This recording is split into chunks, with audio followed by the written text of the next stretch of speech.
जैन साथियों, आज आप सभी के लिए एग्जाम ओरिएंटेड बिहार स्पेशल का क्लास को लेकर आए हैं। इसमें आप सभी को कुछ भी नहीं करना है, सिर्फ और सिर्फ ध्यान पूर्वक सुनना है और समझना है और यह क्यूज को सही सही उत्तर भी देना है। आज के क्लास में जिस तरीके से पिछले क्लास में आप लोगों ने पूरे ध्यान पूर्वक समझा है, सभी क्वेश्चंस का उत्तर दिया है, उसी प्रकार आज आप सभी को देना है। बात करें क्वेश्चंस आज कितने रहेंगे, तो आज आप सभी का टोटल 50 क्वेश्चन रहेगा और कोशिश रहेगा कि आप सभी को अच्छे से ज़्यादा समझाने की। चलिए, पहला प्रश्न कुछ इस प्रकार से आप सभी से पूछा जा रहा है कि बिहार का सबसे बड़ा जिला क्षेत्रफल के अनुसार कौन सा है। 4 ऑप्शन दिया गया है, आपको बताना है। Patna, option B Gaya, option सी पश्चिम चंपारण और ऑप्शन डी भागलपुर। साथियों, आप सभी को याद रख लेना है, यह सभी बिल्कुल एग्ज़ाम में छपने वाला है। बिहार के आप किसी भी एग्ज़ाम के प्रिपरेशन कर रहे हैं, चाहे आप बिहार पुलिस का कर रहे हैं, चाहे आप दरोगा के कर रहे हैं, या चाहे सचिवालय के कर रहे हैं, या आप बीएड का कर रहे हैं, किसी भी फील्ड में अगर आप बिहार से कर रहे हैं, बिहार स्पेशल में आपको यह सभी प्रश्न देखने को मिलेगा। साथ ही आप सभी को ये क्वेश्चन का सही उत्तर क्या होगा, तो ये क्वेश्चन का सही उत्तर जो है ये पश्चिम चंपारण हो जाएगा। बिहार का सबसे बड़ा क्षेत्रफल के अनुसार अगर कोई जिला की बात किया जाए तो वो हो जाएगा साथी आपका पश्चिम चंपारण। अगर आपको यहीं पर क्वेश्चन पूछ ले सबसे बड़ा के जगह पर सबसे छोटा, साथी अगर आपसे सबसे छोटा पूछ ले तो आप सभी को याद रख लेना है शिवहर। आपको क्या याद रख लेना है साथी, शिवहर जो है ना सबसे छोटा है। बिहार के सबसे छोटा जिला शिवहर है, बिहार के सबसे बड़ा जिला पश्चिम चंपारण है। ये सभी फैक्ट्स को ध्यान में रखेंगे, ठीक है। चलिए, अगला प्रश्न आप सभी से क्या पूछा जा रहा है कि बिहार का राजकीय भाषा कौन सी है। आपसे पूछा जा रहा है कि बिहार का राजकीय भाषा कौन सी है। Option A Hindi, option B Maithili, option C Urdu और ऑप्शन डी भोजपुरी। तो आप सभी को बताना है साथी कि बिहार की राजकीय भाषा कौन सी है। बिहार की राजकीय भाषा जो है ये आपका हिंदी है। बिहार की राजकीय भाषा जो है ये आपकी हिंदी है। साथ ही यहाँ पर एक फैक्ट्स और आप सभी को याद रख लेना है कि बिहार में सबसे ज़्यादा बोले जाने वाली भाषा जो है साथी वो है आपका भोजपुरी।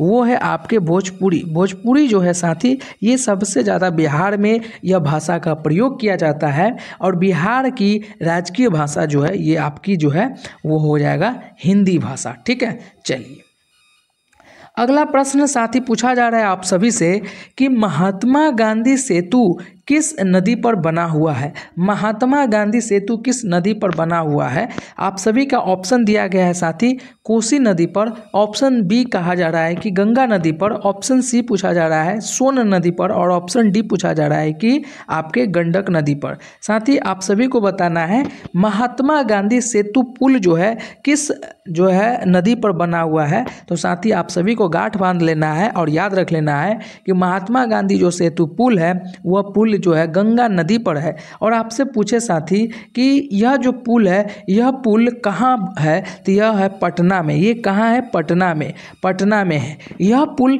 किसके और कौन से ज़िले से कौन से ज़िले को जो है जोड़ती है साथी, ये भी आप सभी को याद रख लेना है। तो ये वैशाली के हाजीपुर को जो है साथी पटना से जोड़ती है ये महात्मा गांधी सेतु पुल। तो ये भी आप सभी को याद रख लेना है। बहुत ही अच्छे क्वेश्चंस आप सभी के लिए लेकर आए हैं साथी। आप सभी को जो है ना अच्छे से ध्यान पूर्वक याद रख लेना है। यहाँ पर आप सभी को रोज़ाना जो है इम्पोर्टेंट फैक्ट्स मिलेगा। मतलब 2 दिन 1 दिन पे वीडियोस आएंगे, लेकिन कंटेंट जो है ना आपको 100% एग्ज़ाम ओरिएंटेड आएगा, ये मेरा वादा है, ठीक है। चलिए, अगला प्रश्न साथी आप सभी से क्या कहा जा रहा है कि बिहार का पहला मुख्यमंत्री कौन था। बिहार का पहला मुख्यमंत्री कौन है। Option A Jagannath Mishra, option B Shri Krishna Singh, option C Karpoori Thakur या ऑप्शन डी आपका लालू प्रसाद। तो साथी आप सभी को याद रख लेना है कि बिहार का पहला मुख्यमंत्री जो है वह आपके श्री कृष्ण सिंह है। वो कब कौन है, श्री कृष्ण सिंह। कब बने हैं साथी याद रख लेना है 1937 में जो है ना 1937 में जो है बिहार के पहला मुख्यमंत्री श्री कृष्ण सिंह के द्वारा बने गए हैं। आपको बता दें कि बिहार कब जो है अलग हुआ है, बिहार कब अलग हुआ है साथी, तो याद रख लेना है बिहार जो है वह अलग हुआ है, वह उड़ीसा से अलग हुआ है 1936 में साथी। पृथकीकरण कब हुआ है साथी, ये भी आपसे क्वेश्चन पूछेगा। बंगाल से बिहार का पृथक्करण कब हुआ है, तो 1911 साथी, याद रख लेना है। ये सभी के सभी इंपॉर्टेंट फैक्ट्स है, ठीक है। चलिए अगला प्रश्न साथी आप सभी से क्या पूछा जा रहा है कि बिहार के किस स्थान पर विश्व शांति स्तूप बना हुआ है। Option A Rajgir, option B Gaya, option C Nalanda और ऑप्शन डी वैशाली। तो साथी आप सभी को याद रख लेना है बिहार के राजगीर में जो है विश्व शांति स्तूप बना हुआ है, तो राइट ऑप्शन जो है वो ऑप्शन आपके हो जाएंगे, वो ऑप्शन ए हो जाएंगे, ठीक है। चलिए अगला क्वेश्चन, बिहार का उच्च न्यायालय जो है कहाँ स्थित है। उच्च न्यायालय कहाँ स्थित है, हाईकोर्ट की बात किया जा रहा है साथी। तो आप सभी को पता है कि बिहार में जो है हाईकोर्ट वो आपके पटना में है। वो कहाँ है, आपके पटना में है साथी। आपसे ये भी क्वेश्चन पूछा जा सकता है कि उच्च न्यायालय का स्थापना कब हुआ है, तो ये भी आपको याद रख लेना है साथी। कब हुआ है, तो वो आपका जो है उच्च न्यायालय का स्थापना 1916 में हुआ है। 1916 में हुआ है, ये भी आप सभी रख लेंगे याद, क्योंकि ये सभी एग्जाम ओरिएंटेड है, ठीक है ना। चलिए अगला प्रश्न की ओर चलते हैं साथी। अगला प्रश्न आप सभी से क्या पूछ रहा है कि बिहार जो है ना राज्य दिवस कब मनाया जाता है। बिहार राज्य दिवस कब मनाया जाता है साथी, ये प्रश्न आप सभी को गलत नहीं होना चाहिए। आप सभी से मैं उम्मीद करता हूँ कि ये प्रश्न गलत नहीं होना चाहिए। बहुत ही साधारण प्रश्न है और आपने सरकारी विद्यालय में पढ़ा होगा तो आप सभी को पता होगा कि 22 मार्च जो है बिहार दिवस हम सभी मनाते हैं, क्योंकि बिहार जो है इसी दिन आज़ाद या मतलब अलग हुआ है, ठीक है। चलिए अगला प्रश्न है साथी आप सभी से कि बिहार में सबसे अधिक बोली जाने वाली भाषा कौन सी है। मैंने आपको इससे पहले 1 या 2 नंबर प्रश्न में साफ साफ स्पष्ट बता दिया था कि बिहार में सबसे अधिक जो है बोली जाने वाली भाषा है वो भाषा आपको भोजपुरी है। मैं कभी कभी कोई क्वेश्चन में 2 या 3 फैक्ट्स बता देता हूँ, तो वो फैक्ट्स जो है आने वाले क्वेश्चन में अगर मिल जाए तो मैं तेज़ी से बढ़ने की कोशिश करूँगा। ऐसा नहीं कि सभी में समय देंगे तो ज़्यादा सही नहीं होगा। और मैं यकीन के साथ बता रहा हूँ कि अगर आप सभी ध्यानपूर्वक सुन लेंगे तो यहीं पर आपको याद भी हो जाएगा, क्योंकि यह बिहार से जुड़ा हुआ है और हम सभी बिहार में रहते हैं, तो हम सभी को अच्छे से पता है अपने बिहार के बारे में, तो याद हम लोग ज़्यादा कनेक्ट करेंगे। तो मैं बोलूँगा कि आप सभी शांति से इसको देखें, ठीक है। और भाई साहब आप सभी दबा कर शेयर करें, क्योंकि यहाँ पर शेयर करने में एक भी आप सभी को रुपया नहीं लगता है, ठीक है। चलिए पहला प्रश्न सवाल नंबर 9, बिहार के वर्तमान राज्यपाल 2024 के अनुसार कौन है। तो देखिए यहाँ पर 24 के अनुसार पूछा जा रहा है तो राजेंद्र विश्वनाथ अलंकर हो जाएगा, लेकिन वर्तमान का जो पूछा जा रहा है साथी 2025 में, तो आपको याद रख लेना है मोहम्मद आरिफ, MD आरिफ को याद रख लेना है साथी। MD आरिफ जो है अपना वर्तमान बिहार के राज्यपाल हैं, ठीक है। चलिए अगला प्रश्न साथी आप सभी से क्या पूछा जा रहा है, आप सभी से क्या पूछा जा रहा है कि बिहार का कौन सा जिला जो है ना सिल्क सिटी के नाम से जाना जाता है। काफ़ी अच्छा प्रश्न है। Option A Muzaffarpur, option B Gaya, option C Bhagalpur, option D Buxar. तो साथी याद रख लेना है आप सभी को कि बिहार के भागलपुर जिला को जो है ना सिल्क सिटी के नाम से हम जानते हैं। तो ये आप सभी को अच्छे से याद रख लेना है, ठीक है। साथ ही एक चीज़ और आप सभी को याद रख लेना है, डॉल्फिन अभयारण्य जो है, डॉल्फिन अभयारण्य ये भी आपके भागलपुर में है। तो ये सभी फैक्ट्स को याद रख लेना है, ठीक है। चलिए अगला प्रश्न आप सभी से क्या पूछ रहा है कि बिहार की राजकीय पशु कौन है। राजकीय पशु कौन है, तो आप सभी को याद रख लेना है बिहार के राजकीय पशु वो है आपके नील गाय। क्या है, आपके नील गाय, ठीक है। चलिए क्वेश्चंस ये सभी आप सभी 1 टाइम में याद हो जाना चाहिए, बिल्कुल 1 टाइम में आप सभी को याद हो जाना चाहिए, क्योंकि बहुत ही साधारण बहुत ही मस्त प्रश्न है, ठीक है। चलिए सवाल नंबर 12 है कि बिहार की राजकीय पक्षी कौन है। बिहार के राजकीय पक्षी कौन है, आप सभी को बताना है। बिहार के राजकीय पक्षी जो है कौन है, तो वो आपके गौरैया हो जाएगा। कौन हो जाएगा, गौरैया। ठीक है, चलिए अगला प्रश्न साथ ही आप सभी से पूछा जा रहा है कि नालंदा विश्वविद्यालय का पुनर्निर्माण किस वर्ष जो है हुआ है। Option A 2012, option B 2014, option C 2016, option D 2016। तो साथ ही आप सभी को याद रख लेना है कि नालंदा विश्वविद्यालय का पुनर्निर्माण जो है यह नरेंद्र मोदी यानी कि हमारे प्रधानमंत्री के द्वारा कराए गए हैं, वो 2014 में। एक फैक्ट्स और याद रख लेंगे साथ ही यहाँ पर कि नालंदा विश्वविद्यालय का निर्माण जो है किसके द्वारा किया गया था, तो कुमारगुप्त के द्वारा। किसके द्वारा, कुमारगुप्त के द्वारा। साथ ही एक चीज़ और याद रख लेना है कि नालंदा विश्वविद्यालय का ध्वस्त किसने किया है, तो बख्तियार खिलजी। कौन, बख्तियार खिलजी। तो ये 3 फैक्ट्स नालंदा विश्वविद्यालय से आप याद रखेंगे। मैं वारंटी के साथ साथ गारंटी भी देता हूं कि यहाँ से अगर प्रश्न आएगा तो आपसे मिस नहीं होगा। ठीक है, चलिए अगला प्रश्न, बिहार का कौन सा जिला लीची उत्पादन के लिए प्रसिद्ध है। तो लीची उत्पादन के लिए साथ ही आप सभी को याद रख लेना है अपना मुजफ्फरपुर जो है आपके लीची उत्पादन के लिए जो है यह सबसे ज़्यादा प्रसिद्ध है। अगर आप सभी को साथ ही यहाँ पर याद रख लेंगे, अगर आप सभी का मुजफ्फरपुर ऑप्शन में नहीं रहे, क्योंकि बिहार में लीची उत्पादन के लिए मुजफ्फरपुर बहुत ही ज़्यादा फेमस हो रखा है, तो अगर ऑप्शन में ना दे, अब वैशाली भी दे दे, वैशाली भी अगर आपको दे दे तो आप सभी जो है यहाँ पर वैशाली भी लगाएंगे तो 100% सही होगा, क्योंकि दूसरा स्थान जो है वैशाली है। ठीक है, चलिए अगला प्रश्न आप सभी से क्या कह रहा है कि बिहार में कुल कितने प्रमंडल है। बिहार में कुल कितने डिवीज़न है, तो साथ ही याद रख लेना है 9 डिवीज़न है। कितने डिवीज़न है, 9 डिवीज़न है। ठीक है, चलिए अगला क्वेश्चन साथ ही आप सभी से क्या पूछ रहा है कि चंपारण सत्याग्रह किस वर्ष हुआ है। काफ़ी वायरल प्रश्न है, उम्मीद है कि आप सभी जो है गलत नहीं करेंगे। क्या हो सकता है, तो चंपारण सत्याग्रह जो है 1917 में हुआ है। कि कब हुआ है, 1917 में। अगर साथ ही कुछ मैं फैक्ट्स यहाँ पर बता दूं यहाँ पर कि चंपारण सत्याग्रह में जो है यहाँ पर किनके द्वारा जो है यह आंदोलन चलाया गया था, तो आप सभी को याद रख लेना है महात्मा गांधी के द्वारा। और यहाँ पर साथ ही यहाँ पर आपसे ऐसे भी पूछ सकता है कि चंपारण सत्याग्रह में किसान आंदोलन के मुख्य आंदोलनकर्ता कौन थे, तो राजकुमार शुक्ल आप सभी को याद रख लेना है, राजकुमार शुक्ल थे। ये भी आप सभी के क्वेश्चंस में पूछे जाएंगे और 100% पूछे जाएंगे अगर बिहार स्पेशल की बात की जाए तो।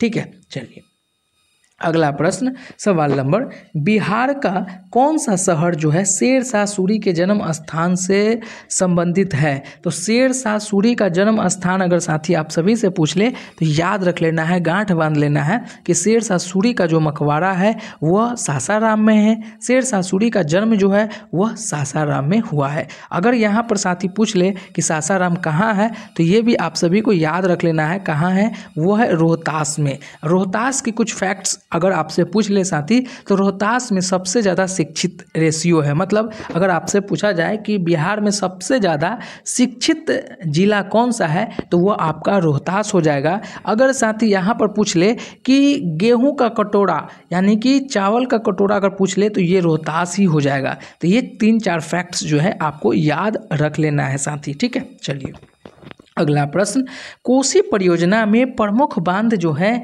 कहाँ पर स्थित है। Option A Birpur, option B Katihar, option C Supaul, option D Saharsa. तो साथ ही ये भी याद रख लेना है, कोसी परियोजना जो है यह आपके बीरपुर में है। कहाँ है, यह आपके बीरपुर में है, यह बीरपुर में है। और यह जो है ये आपके नेपाल से निकलता है। ठीक है, नेपाल से इसका उद्गम स्थल है। ठीक है, चलिए अगला प्रश्न सवाल नंबर आपके 19, बिहार में पंचायत राज अधिनियम कब लागू हुआ है। ऑप्शन ए सुनिएगा 1990, ऑप्शन बी 1993, ऑप्शन सी 2001 और ऑप्शन डी 2006। तो साथ ही याद रख लेना है कि पंचायती राज जो है यह अधिनियम आपका बिहार में 2006 में लगा था। अगर साथ ही यहाँ पर क्वेश्चन पूछ ले कि बिहार के जगह पर पंचायती राज अधिनियम कब लागू किया गया था भारत में, तो 1974 में। सबसे पहले यह किस राज्य में लागू हुआ था, तो ये आपको याद रख लेना है राजस्थान में। अगर साथ ही यहाँ पर पूछ ले कि राजस्थान के कौन से जिले में लगा था ये पंचायती राज सिस्टम, तो ये नागौर में, ठीक है। तो ये 3-4 फैक्ट्स आपको याद रख लेनी है, ठीक है। चलिए अगला प्रश्न, बिहार के किस जिले को मक्खन नगरी कहा जाता है? तो ये भी आप सभी को याद रख लेना है, गया को जो है मक्खन नगरी कहा जाता है, ठीक है। चलिए अगला प्रश्न, बिहार के प्रथम राष्ट्रपति कौन थे? ये भी बहुत ही अच्छे प्रश्न हैं, साथ ही ये आप सभी को याद रख लेना है, Lal Bahadur Shastri, option B Sarvepalli Radhakrishna, option C Rajendra Prasad और ऑप्शन डी वीवी गिरी। तो साथ ही याद रख लेना है बिहार के प्रथम राष्ट्रपति और भारत के भी प्रथम राष्ट्रपति जो थे हमारे सिवान जिले से बिलोंग करने वाले राजेंद्र प्रसाद, ये ठीक है। तो ये भी आप सभी को याद रख लेना है। बहुत ही इंपॉर्टेंट जितने भी फैक्ट्स हैं वो सभी मैं आपको बताते जा रहा हूँ और कराते जा रहा हूँ। उम्मीद है कि यहाँ पर ही आप सभी को याद हो जाना चाहिए, क्योंकि बहुत ही लाजवाब कंटेंट आप सभी को मिल रहा है। इस चैनल पे मैं रेगुलर वीडियो नहीं अपलोड कर पाऊंगा, लेकिन जब भी अपलोड करूंगा आप सभी के लिए हित में करूंगा कि एक अगर क्लास देख रहे हैं, अगर 10 मिनट भी दे रहे हैं, 20 मिनट भी दे रहे हैं, तो वो समय आपको अपना मतलब प्रॉफिट के साथ निकले। ऐसा नहीं कि पढ़ें और यहाँ से कुछ ना आए, ऐसा हो नहीं सकता।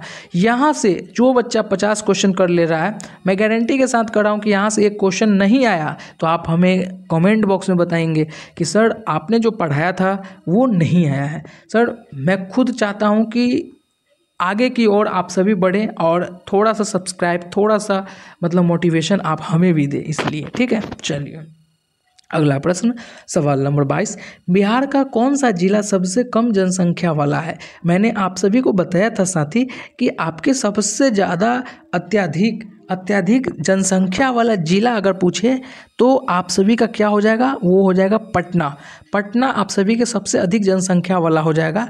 वही आप सभी से पूछ ले कि सबसे कम जनसंख्या वाला, तो वो हो जाएगा आपका शेखपुरा, ठीक है। चलिए अगला प्रश्न आप सभी से क्या पूछ रहा है कि बिहार में कुल कितने जिले हैं? ये पूरा लॉलीपॉप है और मुझे लगता है कि बताने की आवश्यकता नहीं है, क्योंकि आप सभी का उम्र जो है 20+ है और इतना तो पता है कि बिहार में 38 जिले हैं, ठीक है। चलिए अगला प्रश्न, महात्मा गांधी को ज्ञान की प्राप्ति कहाँ हुई है? तो याद रख लेना है कहाँ हुई है, वो आप सभी को पता है, बोध गया में जो है महात्मा गांधी को जो है ज्ञान की प्राप्ति हुई है। कुछ और यहाँ पर मैं ये चारों ऑप्शन का फैक्ट्स आप सभी को बता दूं, क्योंकि एग्जाम ओरिएंटेड है मेरे भाई। ये सभी के सभी कुशीनगर, लुम्बिनी, सारनाथ और बोध गया, तो बोध गया जो है इनके ज्ञान की प्राप्ति महात्मा गांधी को मिला है। कुशीनगर में जो है इनका परिनिर्माण हुआ है, मतलब यहाँ इनकी मृत्यु हो गई है, ठीक है, यहाँ इनकी मृत्यु हो गई है। लुम्बिनी में जो है ना, लुम्बिनी में इनका जन्म हुआ है। सारनाथ में जो है इनका पहला उपदेश है। तो ये 4 फैक्ट्स जो है ये आप सभी को याद रख लेना है, ठीक है। चलिए अगला प्रश्न है कि बिहार का पहला एम्स कौन से जगह पे है? तो आप सभी को पता है कि बिहार में जो है पहला एम्स वह पटना में है। अब तो 9-10 के आसपास जो है अब मतलब भागलपुर में आप सभी का बन रहे हैं, दरभंगा में बन चुका है, मतलब अभी तैयार हो रहा है, लेकिन आने वाले समय में 8 से 10 आप सभी को जो है एम्स देखने को मिलेंगे आपके बिहार में, ठीक है।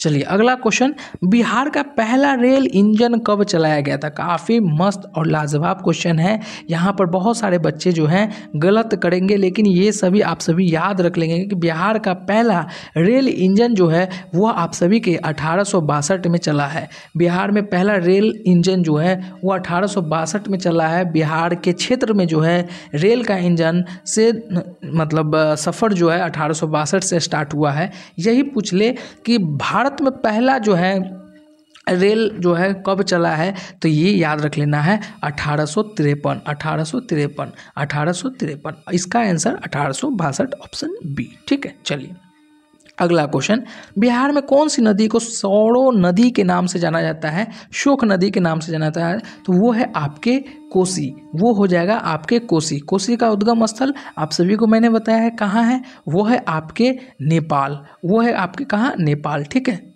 चलिए अगला क्वेश्चन, बिहार में पहला सूचना आयोग कब बना?